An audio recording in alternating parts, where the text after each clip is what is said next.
మనం చెప్పిన దానికన్నా కూడా మూడింతలు నాలుగింతలు ఎక్కువగా ఇస్తాము అని చెప్పి ప్రతి ఇంటికి కూడా వీళ్ళు చెప్పిన మాటలు వీళ్ళను వెంటాడుతూనే ఉంటాయి. ఏ ఒక్కరింటికి వీళ్ళు వెళ్ళలేని పరిస్థితి రాష్ట్రంలో ఈరోజు నెలకొని ఉంది. ఒకవైపున ఇలాంటి రాజకీయ పరిస్థితులు ఒకవైపున ఉన్నాయి.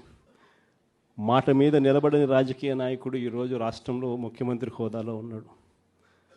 మాట ఇస్తే ఆ మాట తప్పడం కోసమే, ఆ మాట అంటే వెన్నుపోటు పొడవడమే అని చెప్పి డెఫినేషన్ ఇస్తూ రాజకీయాలు చేస్తూ ఉన్న వ్యక్తి ఈరోజు ముఖ్యమంత్రి స్థానంలో కూర్చొని ఉన్నాడు.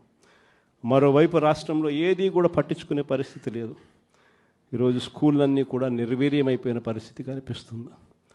ఇంగ్లీష్ మీడియం బడులు గాలికి ఎగిరిపోయిన పరిస్థితులు. గోరుముద్ద అన్న పథకం ఈరోజు కనీసం తినడానికి ఇబ్బందికర పరిస్థితులు పిల్లలు ఉన్న పరిస్థితులు ఈరోజు ఆ పథకం వెళ్ళిపోయిన పరిస్థితి. నాడు నేడు పనులు ఆగిపోయిన పరిస్థితులు. పిల్లల చేతుల్లో ట్యాబులు పెట్టి 8వ తరగతికి వచ్చేసరికి చిక్కటి చిరునవ్వుతో పిల్లలు కనిపించే పరిస్థితి ఈరోజు తెరమరుగైపోయింది. అమ్మఒడి అనే పథకంతో పిల్లలను ప్రోత్సహిస్తూ బడులకు పంపించే తల్లులకి ఈరోజు కనీసం పలకరించే పరిస్థితి కూడా లేని పరిస్థితిలో బడులు తయారయ్యాయి. మరోవైపున పేదవాడి వైద్యం గురించి కనీసం ఆలోచన చేసే పరిస్థితిలో కూడా ఈ ప్రభుత్వం లేదు. ఏ పేదవాడికైనా కూడా వైద్యం అవసరమైనప్పుడు ఆ పేదవాడికి ప్రభుత్వం తోడుగా ఉంది అన్న భరోసా ఇవ్వగలగడం ప్రభుత్వ కనీస బాధ్యత. అలాంటిది ఆరోగ్యశ్రీకి ప్రతి నెల కనీసం నెలకు 300 కోట్ల రూపాయలు ఖర్చు అవుతుంది. ఈ ప్రభుత్వం వచ్చి 12 నెలలు.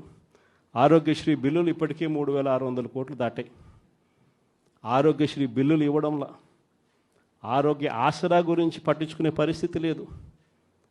ఆరోగ్యశ్రీ బిల్లులు ఇవ్వక ఆరోగ్య ఆసరా గురించి పట్టించుకోక ఈరోజు ఏ పేదవాడైనా కూడా వైద్యం కోసం ఏదైనా హాస్పిటల్కి పోతే ఆ హాస్పిటల్లో ఈరోజు డాక్టర్లు పేదవాడికి వైద్యం అందించే పరిస్థితిలో లేరు. డబ్బులు కడితేనే వైద్యం అందిస్తాము అని చెప్పి ఈరోజు పేదవాడిని డబ్బులు కడితే తప్ప వైద్యం అందని పరిస్థితిలోకి అప్పుల పాలు చేస్తూ ఉన్న పరిస్థితి ఈరోజు రాష్ట్రంలో. ఏ రైతుకు కూడా ఈరోజు గిట్టుబాటు ధర రావడంలా, ఏ పంటకు ఈరోజు గిట్టుబాటు ధర రావడంలా. మళ్ళీ దళారీల వ్యవస్థ వచ్చేసింది. ఆర్బీకే వ్యవస్థ కుప్పకూలిపోయింది. ఈ క్రాపింగ్ గాలికి ఎగిరిపోయింది. ఉచిత పంటల బీమా కంటికి కనపడకుండా తెరమరుగైపోయింది.